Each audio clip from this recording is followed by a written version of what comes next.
hei le chen hilal pan min puyani ti thupui mangin sial sir khochhuak in to khom le na reunion limom taka man ania he in to khoma hian reunion shed ring na lungphun le sial sir lal lo ni to pu bang la sai lo lim hon na te ropui taka ani ba ka ruai te che ania hun limom tak man ani ke hi si wanal siam tharakania sial sir reunion voi ni na sang ni le som ni le pathuma hian organizing committee chairman kania hey hupur takin reunion nei le te kan han zai re la pathiang khoi na zara a hlo tin na tuna kan han mu a kan lom hle a mi pui po kan kal tha in kan in sia a khosang sanga tanga kalte a kuma upalam tak to te po in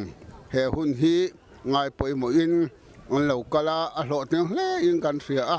kan lom em a pathian mal som na kan don le kan chana hian sial sir khomi pui te sial sir kho chuak tu le fa zong te kan lom hle ani ke vanlal ruala kania aizol khatla high school venga kan oma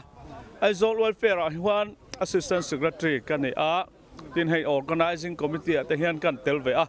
hei kan lo mit thale kan lo be sei angin tila sial sir khotanga khomun nge ya reunion lo tling takin kan han mang thaya lom om hle maya kan mi sang hlui te kan kum lama upa te choi moi te kan neya a lo puya hetiang anga an han ngai hlu mani khua sial sir ngai hlu em le ngai tak lo kal khom te mel han mu hian a ro pui ka ti a alom om kan ti hle ni din a khotlang in buat sai na po an ha a an rim hle maya he lo tin theina turata na an in pek na zong zonga te po hian fakan phu hle in kan sia a tin hemia tan hian sum le pai tho tu tam tak ten oma chung in phal tak te tho khom azara tiang hian hun lim om tak kan han mang thei ani a alom om hle a to bera chuan pathian hne na kan tong trai kan dila thil kan ma mo ang te min pe zelin boruak tha le hun tha min han man tir te hi lom om hle a kho che noi kan mang do na mo kan tia he boruak nuam tak noya kan han mang le theya alom om hle ni tin sial sir khwa hi kan mangai tlang hle in kan ri a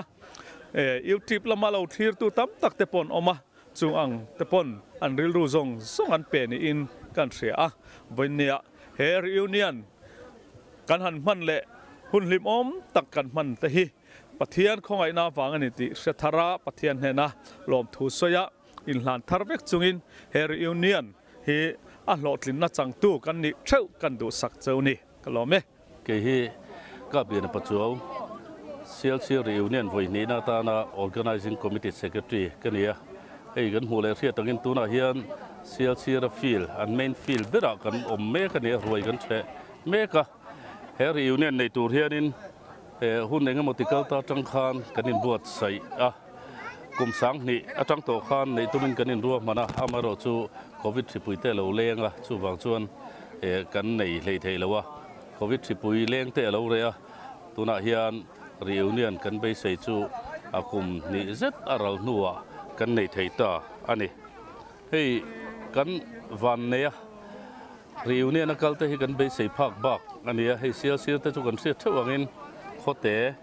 in po somnga pasarilik omna ani chu tatanga riak lu ta kaltur te han mi thla chuanin mi khol thlen te pon ta na hu phurom le ang ti arin oma amaro chu khotlang in huam takin ngai tuana an senga mi khol hi riak lu ta kal hi zavel kan be seila in zathum le somli pasari zet mai zoram mun sang sang tang te le zoram mun pon tang te point sial sir lo om to te an kal khom a tin voina hen le la kal hi chin chia china zan hi somnga pakwa an nia amaro chu mani thua lo tlan tlang mai reception thu lem lo tlan tlang mai te po tam takan oma ei reunion nei hi then khat chu an khote tom no ti te pon an soi deuh thina amaro chu sial sir queen reunion nei กันดูชั้นเราจูอดังได้อันนี้สังกัดจุกสมนิปกัวอัตรังคานไม่มิดลวินเซียซีร์กัวฮีอันดินอันนี้ที่ชวนสังกัดจุกสมรุกปรุกรำบวยอวังคานเซียซีร์กัวฮีฮัลอันนี้คนไล่ลุงอาเต้มุนสังอาเต้อันตลานดาร์ที่ชวนข้างตลานดาร์ตาเต้ข้าเทนซูนเล็ดเลียอามาเราจูตำจอกจูรำมุนสังอาเต้อินเบงเบลินันเปมดาระจุงเขาเตชวนินวันนี้เท่งรัลกุตที่อมลาวะตั้มตักไหมอันหันดำชวกรำหน่วยจังอันหันดำชวกเตอันตินมุนสังขอตั้งตานับพัวทะเลอมมิสวลนิ่งทั้งขอตั้งตานันหกสักอมลาวะอันถาเสียลขอชวกถากัลเซลเตอันอมเตหิอลอมมันเตเอ็มเอ็ม